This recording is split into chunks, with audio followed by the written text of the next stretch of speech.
Morning, everybody. Happy Monday. That is what day it is, right? How y'all doing? Good weekends, I hope.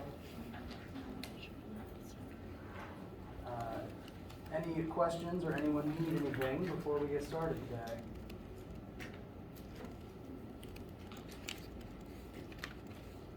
All right.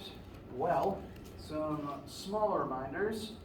Today is Monday the 19th, and the Chapter 3 homework and quiz are due tonight. So in a minute, I'll double check with you guys if you have any questions related to that particular assignment. This one on the whole seems to be going a lot more smoothly than the first one. And there's a few questions, well, on Friday I helped some students with some various, questions from the assignments on the boards in here. I think there's still some work under the screen. Yes, there is still some work under the screen. And I see no purpose erasing the work over there. That helps with 6 and 7, so if you want to borrow my starting points for those questions, you have access to all of that information. I will not be erasing it.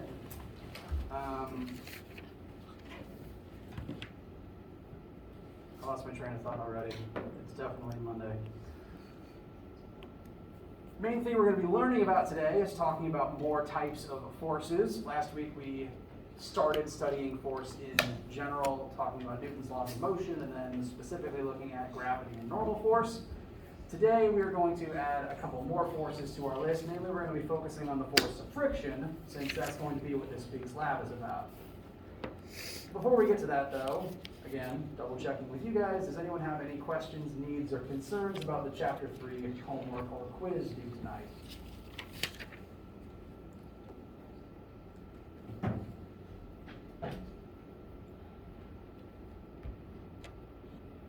All right. Well, if any questions pop up at any point, please let me know. Please cut me off mid-sentence or find me in my office or send me an email at any time. If there's nothing presently on your minds, we're going to continue studying forces by examining a few new types of them. We're going to define tension, even though friction is the main thing we're going to focus on today. But we'll at least define tension to be able to use it later. As a reminder, all of these types of forces are just forces, which means they can be added to forces. You can add any force to any force as long as they're still acting on the same object in order to find what the net force is. So the definition of tension, the physics definition of tension at least, is the force a string, a rope, etc. exerts into itself when you pull outward on either side of that object. So this includes any object. They don't even really have to be string or rope-like. I'm going to use my laptop cable as a brief demonstration. If I take this cord and I pull outward on either side of it, I'm exerting a force outward on either end. Therefore, Newton's third law tells us that the cord itself is going to exert a force inward on both sides to counteract the force that I am exerting. And it does this on both sides. As an example,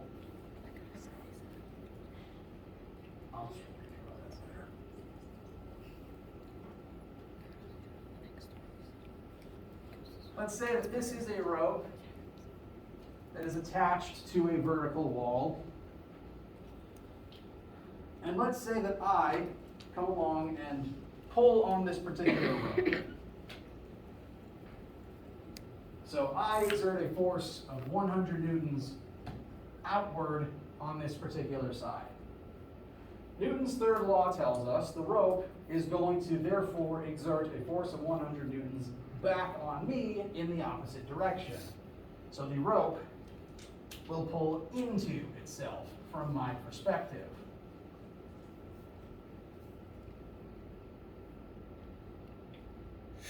So I pull on rope, rope pulls on me. Now the thing about a rope is, whatever it does inward on one side, it will also do inward on the other side. So, it will pull inward with 100 newtons of force on this end, and that means it will also pull inward with 100 newtons on this end. And both forces point inward towards the center of the rope, but if we think about it in terms of right and left, the forces do point in opposite directions. So inward on both ends does mean left on one side, right on the other. So as a result of this rope being here, I'm exerting 100 newtons of force on the rope, therefore the rope exerts 100 newtons of force on me, but the rope will also exert 100 newtons of force leftward on the wall it's attached to. So the rope kind of transferred the force I was exerting down its length into the wall.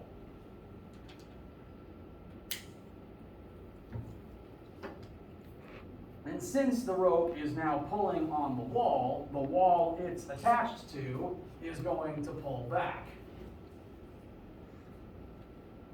So the red lines represent outward forces being exerted upon the rope. The blue lines represent the reaction forces that the rope exerts into itself as a response to being pulled outward on both sides.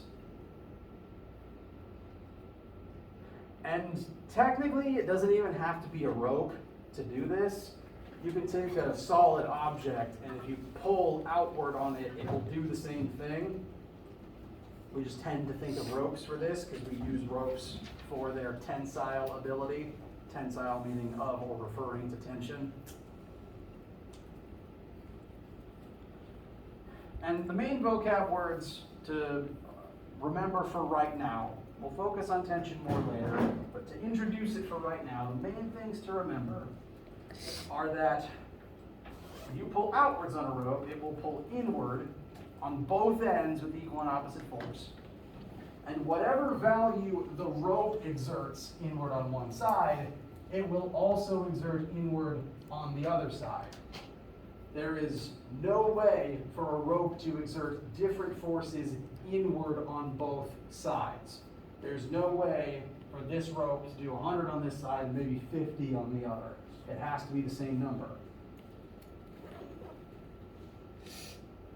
Because it's the one thing that the rope is doing inward on both ends.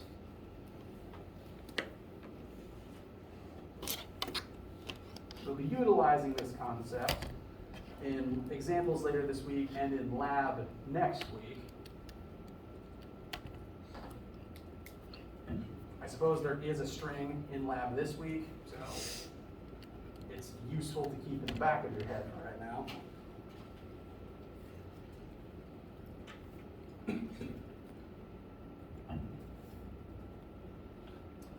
Any questions about the concept of tension before we move on to the concept of friction?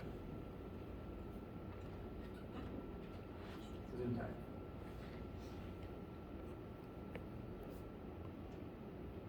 All right. So, friction's the main thing I want to focus on for the bulk of today, because this week's lab is going to be a friction lab. It will also involve a ramp at various points, so keep your notes from last week when you come to lab this week.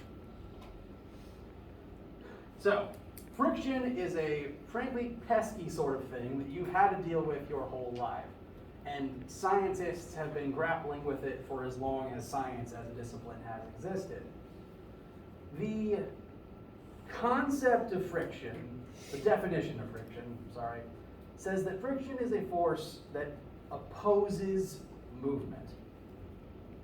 Whenever movement happens, 99% of the time, there will be some force of friction opposing that movement. This is the reason why if you're driving a car, you accelerate up to 80 miles per hour. If you take your foot off the gas, do you stay at 80 miles per hour? No, and that's because there's various types of friction acting against the movement of the car, slowing it down. Friction is a force, that's why we're talking about it here, And since it's a force acting on the mass of the vehicle, it can cause the vehicle to accelerate, which can include slowing down. Friction, because it opposes motion, always jumps in to slow things down and to take energy away from them. What causes friction is when two objects with mass touch and attempt to move across the other's surface. A classic example of this would be if you ever took your two hands, put your palms together, and did this. What do you tend to feel when you do that? Heat. That heat is proof that friction was present between your palms, exerting force on their surfaces and taking energy away from your palms.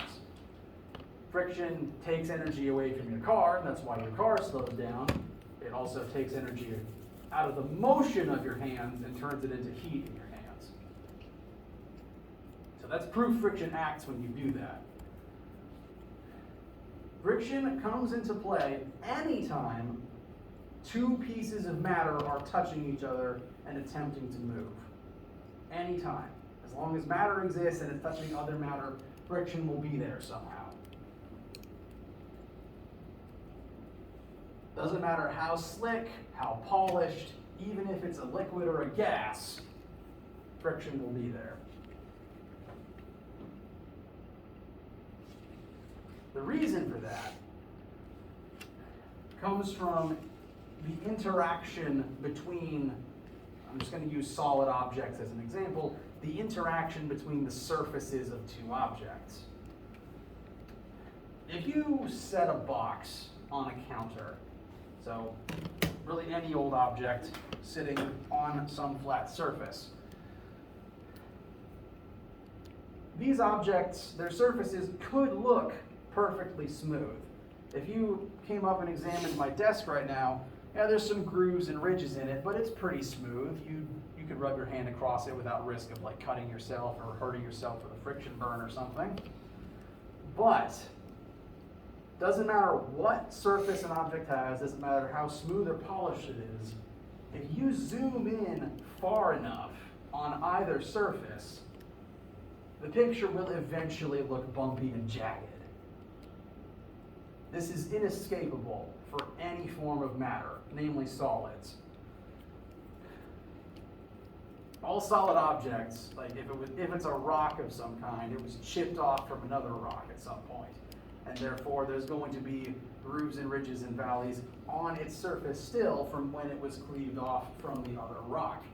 Doesn't matter how much you polish it, because if you like take sandpaper to something, well, sandpaper is pretty rough, so that's going to leave grooves and ridges in it on a small scale.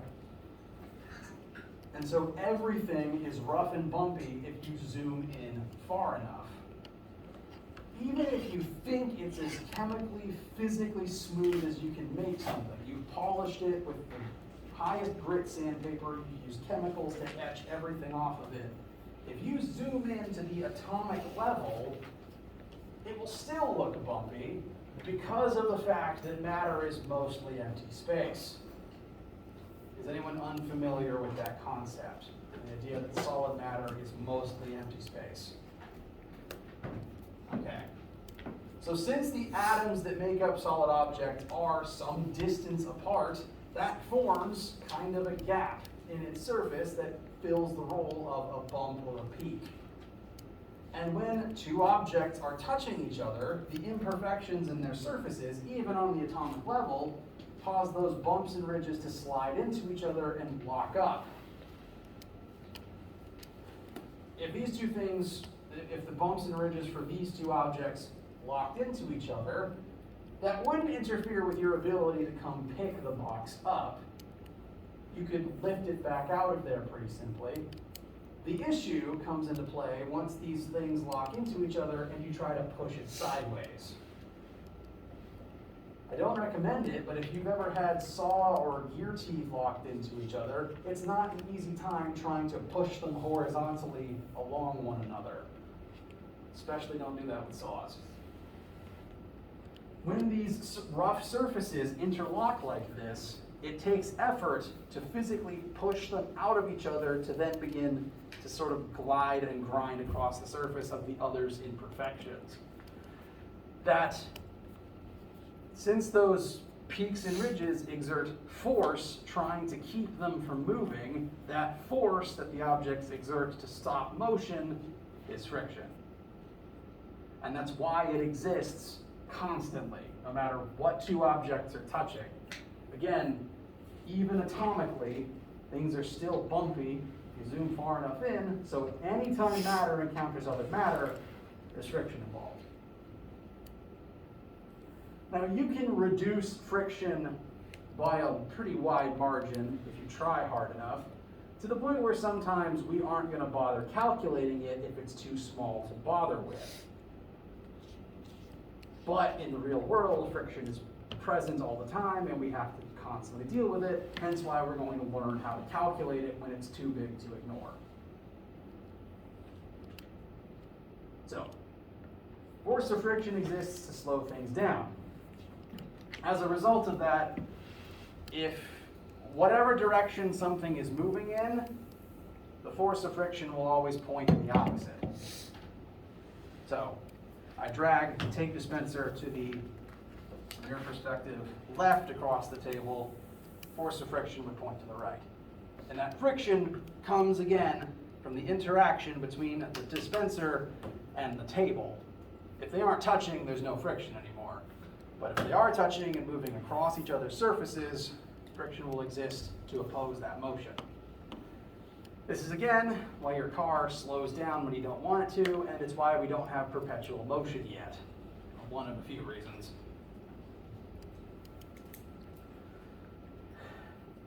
So friction's a big old pain, but life would be kind of impossible without it, because without friction, it'd be kind of impossible to ever really hold still. You'd slide across the floor indefinitely. So, mixed blessing. To calculate friction, we do have a new formula for that. Force of friction between any two objects is going to be equal to the normal force between those two objects times mu. This symbol here is the lowercase Greek letter mu. I am not a linguist or a Greek scholar, so anything I'm saying here could be partially incorrect. Mu, uppercase mu looks like an M, kind of like how uppercase nu looks like an N.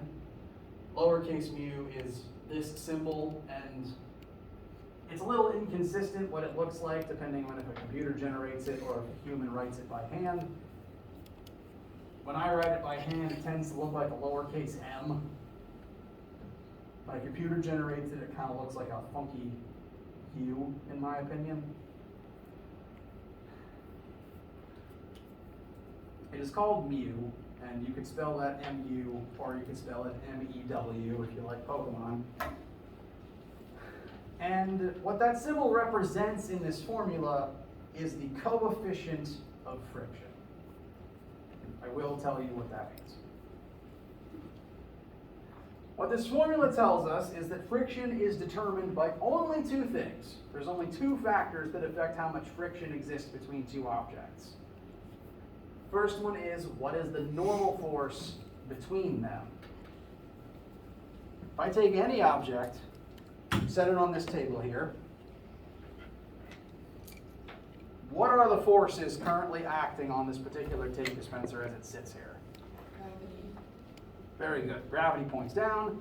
Why is it not falling straight down right now? Normal force from the table. Very good. That normal force is how hard the table pushes up into the dispenser, and that is specifically a reaction to the dispenser pressing down into the table. The more normal force there is between two objects, the harder those two objects are pressed into each other. And that makes it harder to get those ridges and bumps and valleys to dislodge and make it start moving. So literally, more normal force is an indicator that two things are being pressed more firmly together, and that increases the friction present. You could increase it further by holding it down harder. If you've ever, well, on say a moving day at any point, maybe moving into college or maybe moving house at some point when you were growing up, if you or your family members ever had to move a heavy couch, for example, and you or one of your family members decided to, as a joke, sit on the couch while they were trying to move it, you're now pressing down on the couch, therefore the couch is pressing harder into the floor. That increases the normal force, which increases the friction between the couch and the floor. On the opposite side of this, if you lift slightly upwards on something, that's going to reduce the normal force, because if I lift slightly upwards on this tape dispenser, it's not pressing as hard into the table. I didn't change its weight, I just changed how much effort the table has to exert to hold it in place. Reducing normal force reduces friction. And you may have noticed on moving day at some point that if something's really heavy and really hard to push across the floor, if you lift upwards a little bit, that can reduce the friction that you have to overcome. Maybe you've dealt with that before. I'm trying to call up some memories. I'm hoping that sounds familiar.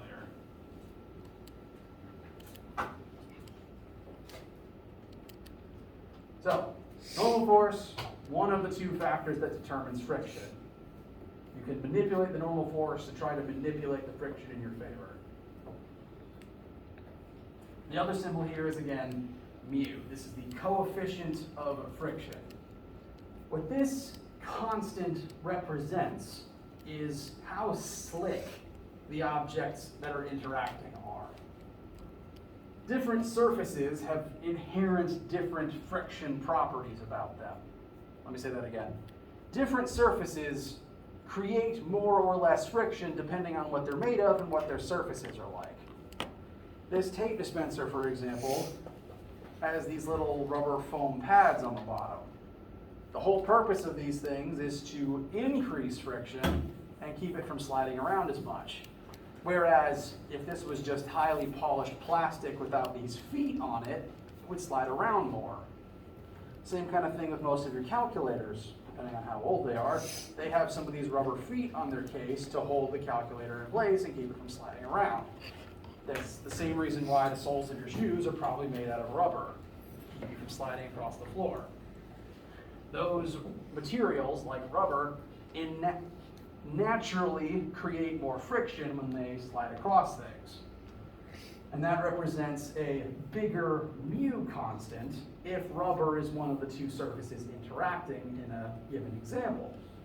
Whereas if the objects are highly polished metal, or maybe something that's coated in grease, that would have a smaller mu because those are naturally slicker surfaces. There's just some things that create less friction because of what they are and how they've been maintained. So what this symbol represents in the math is it takes into account what the objects are made of and what state their surfaces are in. Now, normal force, we have ways to calculate normal force. Mu is a little weird in that there's infinitely many mu constants out there. This isn't quite the case of lowercase g always means the same number. Mu could be anything, depending on what two surfaces are interacting in question. There's a mu for steel on rubber, there's a mu for plastic on plastic, there's a mu for wood on sandpaper. Any two interactions can have their own unique coefficient of friction. And for the sake of you guys' sanity, you don't have to memorize any of them because there's too many of them to possibly do that.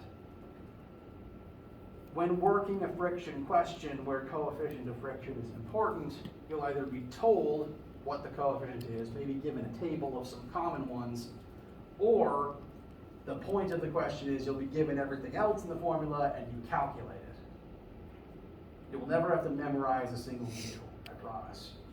I haven't. Like I said, there's too many.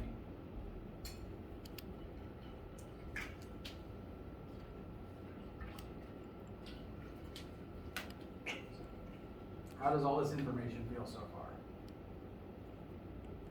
Slight nodding, good to see. Any questions, needs, concerns so far? All right. Well, let's start applying this information to a sample question. We're going to put a heavy box on the floor and examine the friction that will act on it as we try to push it along said floor. We have a 250 kilogram block. For some reason, I find the word box easier to say, so I'm going to call it a box. And just to set your sense of scale, if you're not used to kilograms yet, I, fairly average human adult male, have a mass of about 100 kilograms. So this is heavier than most humans. So very big box.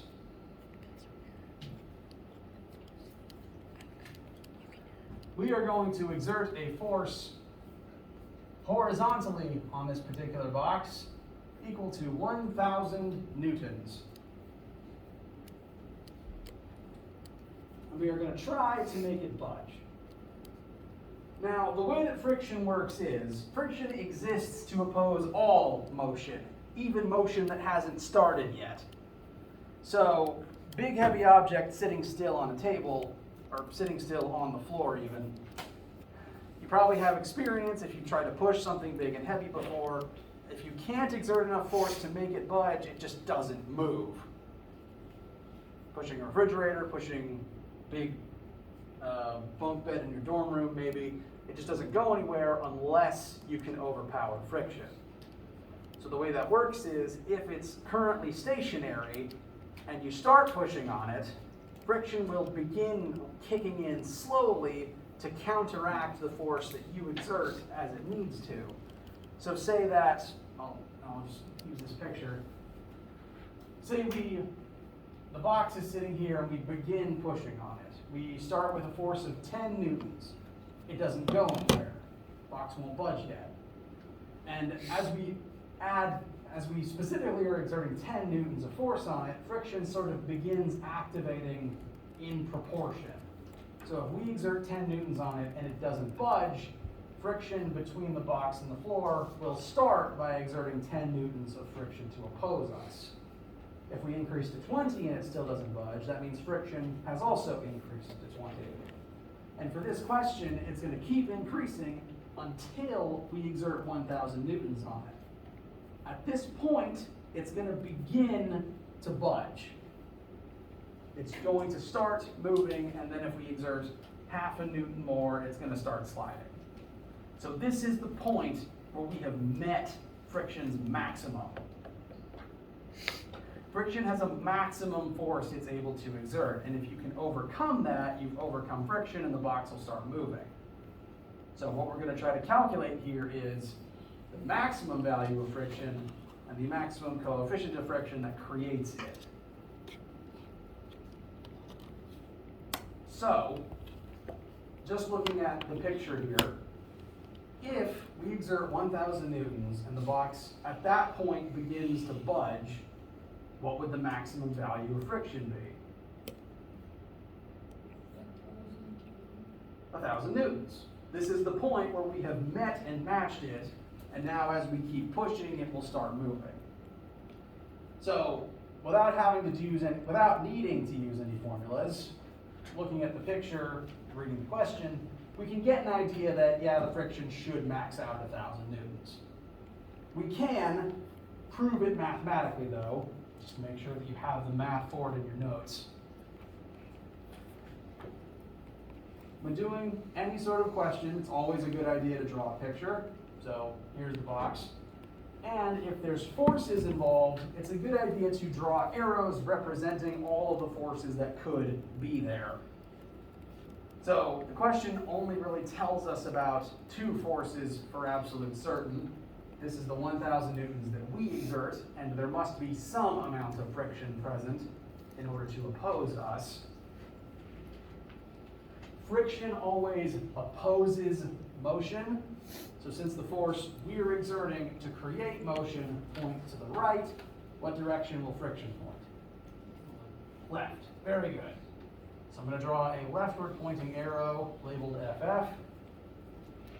What other forces must be here for friction to exist? Let me just rephrase it. What other forces must be here if this box is sitting still on a floor on planet Earth? Gravity. Can't escape it. Some amount of gravity pointing down. What else? Normal force. Very good. We're sitting on a floor. That floor will exert a force upwards to keep us from falling through it. Very good.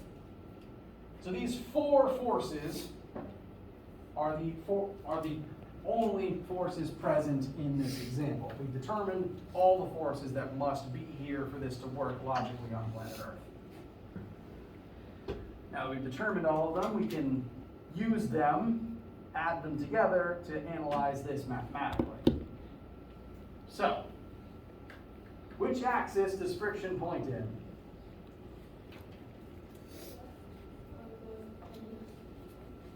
All right, and what, horizontal or vertical?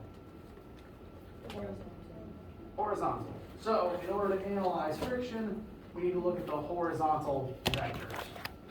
So, over here, I've written net force horizontal equals the 1,000 newtons we apply plus friction, because those are the only two horizontal forces that we've identified.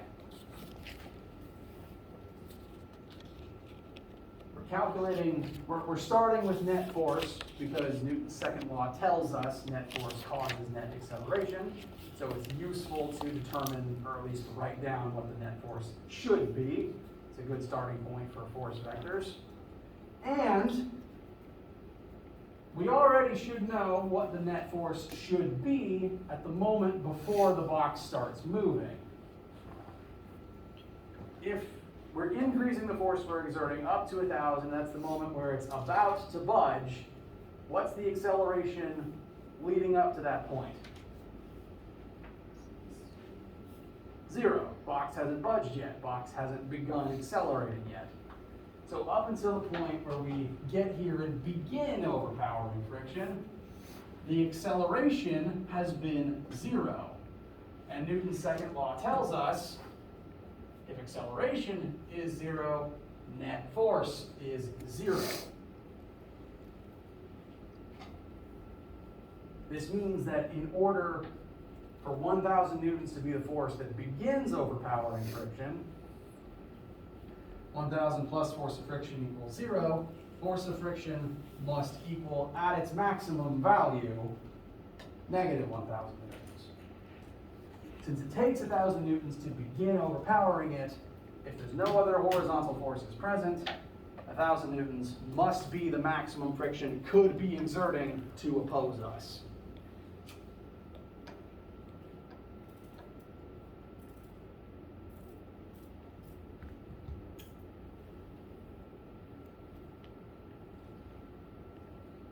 Any questions, concerns, raised eyebrows determining this number?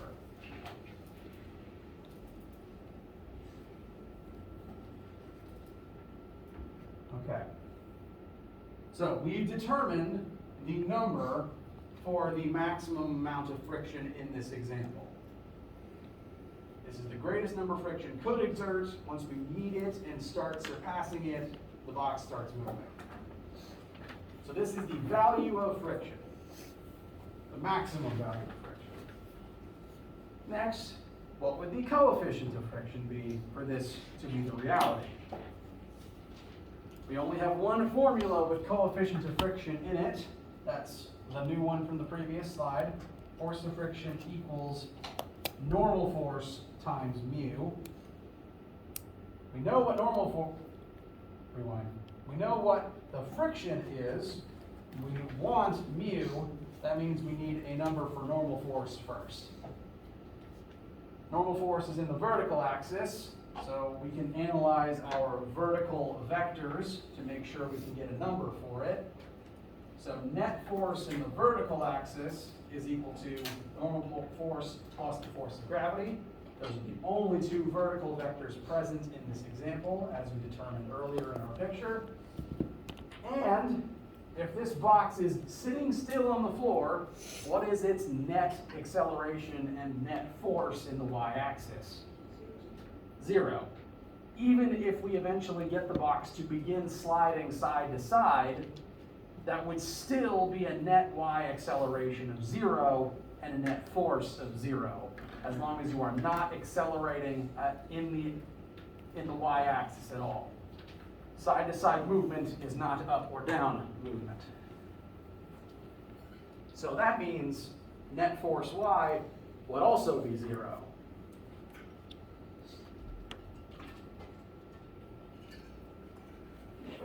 So in this situation,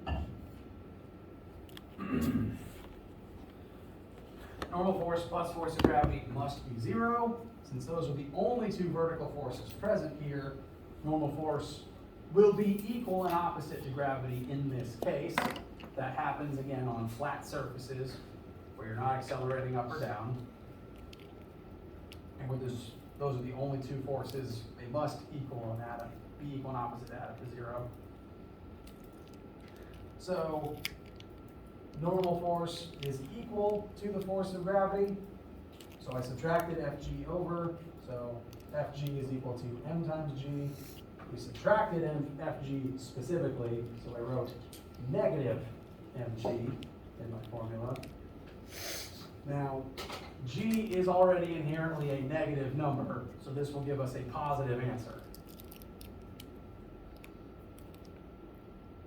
So the box's mass, 250 kilograms, times negative 9.8, times the additional negative that we got when we subtracted Fg to the other side, and that should give us a normal force of approximately 2450 newtons.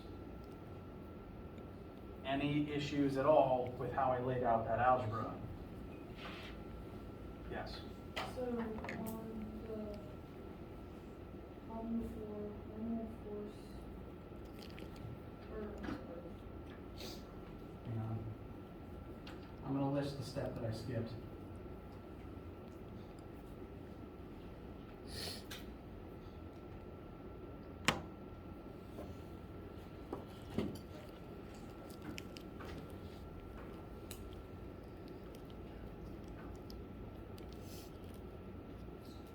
so how do we go from that to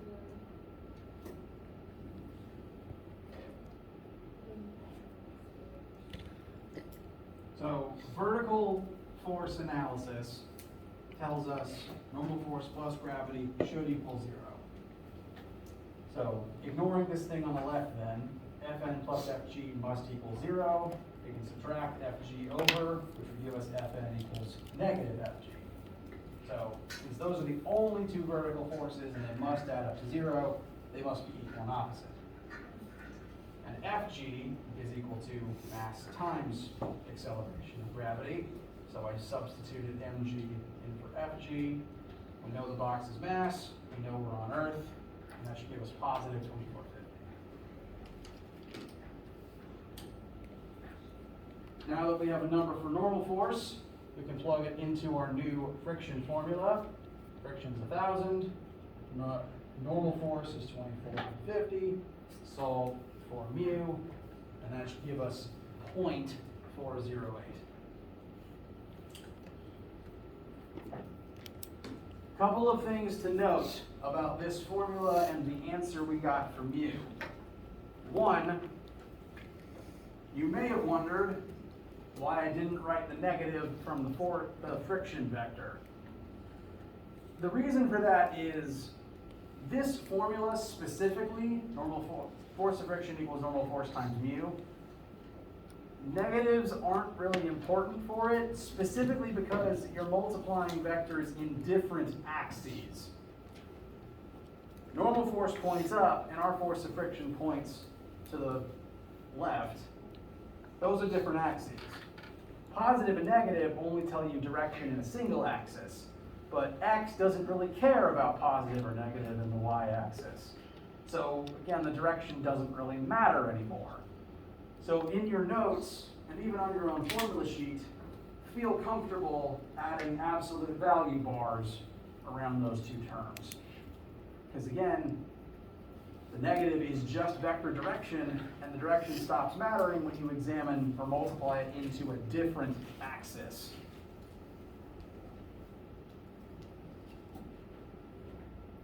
As for our answer, for mu here, a couple things I want to address about that number. I'm going to show the next slide because it summarizes those points.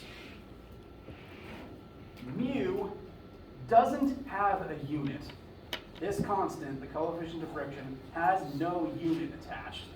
It is a unitless ratio that compares friction to normal force for an object on a surface. The reason it has no unit is due to the formula itself. Notice a force is equal to a force times mu.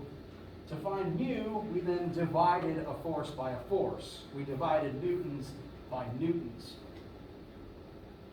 That cancels out both newtons present and leaves us with no unit. Which, again, if you plug it back into the original formula, makes sense. Newtons equals newtons times blank. The only way for force of friction to be in newtons by multiplying newtons by something else is if the something else has no unit. So mu is unitless. It's one of the few things in this class that will never have a unit on it.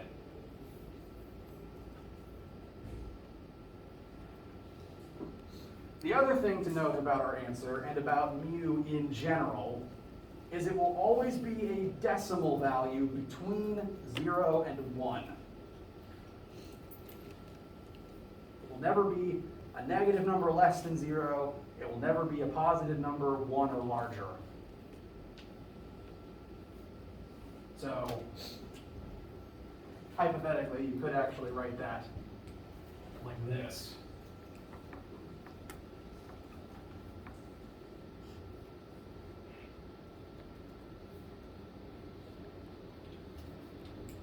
Mu will always be greater than 1, and it will always be less than or equal, mu will be greater than 0, and it will always be less than or equal to 1. That's again because it's a ratio that compares normal force to friction. A mu of 0 would hypothetically mean none of the normal force transitions into friction. That would just be completely frictionless. That, again, doesn't happen, so in the real world, there's no such thing as a mu of 0. You can get a really small mu, maybe like 0.01 if you try hard enough using the best lab tools in existence, but a mu of 0 is functionally impossible. On the other end of things, a mu of 1 means that 100% of normal force transitions into friction. And mu will always fall between those two numbers in a natural scenario.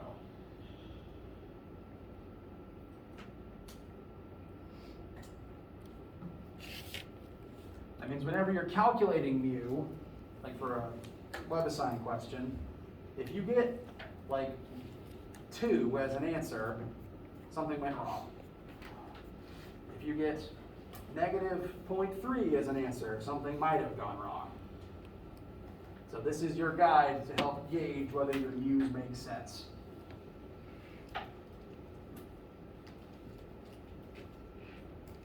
Questions about anything from this point upwards on this slide or anything that I just said?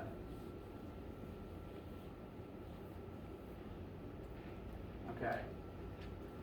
Last point we're going to talk about today, this is what our lab is going to be partially about, is this last little paragraph here. It turns out there's 2 different types of friction out there. And since there's 2 different types of friction, there's 2 different mu's you could calculate for every single object interaction. The first type of friction is static friction. This is the type of friction that exists when two objects are sitting stationary against each other, and static friction exists to prevent motion from ever starting between those two objects. So right now there's this tape dispenser currently sitting on this desk. If I begin tapping it, pushing to the left from your perspective, static friction is the friction that is in charge of making sure it doesn't budge. So in this scenario, I'm pushing very lightly. The table exerts static friction on this object, and that's what holds it still. Static friction is different to kinetic friction. Once I overpower static friction and the object begins moving, that's when kinetic friction takes over. And the reason for the difference is, again, referring back to these peaks and bumps and grooves and valleys, if you zoom in on a surface far enough, for static friction, the overcoming static friction would be pushing these grooves out of each other, and that takes proportionally more force. So to overcome static friction, you have to overcome static's maximum, keep budging, keep pushing until they pop out. And then if you keep pushing, the rough parts will kind of glide and grind across each other, and then the object starts sliding. So kinetic friction is the bumps and imperfections literally creating force as they grind across one another. And eventually, if you stop, the objects will have time to settle again, and then you have to deal with static before it'll budge once more. So that's the reason for the two types. And the reason that we care that there's two types is because they have two different values. The same two surfaces will create a different value for mu static and mu kinetic, because static friction is always stronger than kinetic friction. Looking back at this sample question we did a second ago, what type of friction exists in the lead up to this question where we're pushing on the box and it hasn't budged yet? Static. Very good. It hasn't moved yet. Static friction is trying to keep it in place. This is again similar to on moving day, where you're trying real hard to push a very heavy object and it's just not budging. But have you ever noticed, again, if you're trying to push the heavy thing across the floor, as long as you can just get it to budge and get it to start moving, it's always easier to keep it moving than it was to get it to move in the first place. If you start it moving and keep it in motion, that's easier than letting it stop and then getting it to start again. Have you ever noticed that? Okay. That is a smart physics observation. That is the difference between static and kinetic friction. Static friction is stronger because the bits are all interlocked. Kinetic is weaker because just the surfaces of the valleys are grinding across one another. They don't have time to sink in as long as you keep moving. So in this example we just did, the value that we found is mu s. And the force of friction we found is force of friction, S, for static. Kinetic friction, the force of kinetic friction would be a lower number. And the mu for kinetic friction would be a lower number. And we're out of time for today's lesson. I don't want to hold you up. So, dealing with the differences between them and how to find kinetic friction as opposed to static friction is what we'll talk about in lab this week and also on Wednesday. Any questions, comments, needs, concerns, etc. before we break for today? Bless you. All right. I will see you for either lab today or lecture Wednesday. Let me know if you have any questions doing the homework and stuff, and have a wonderful day.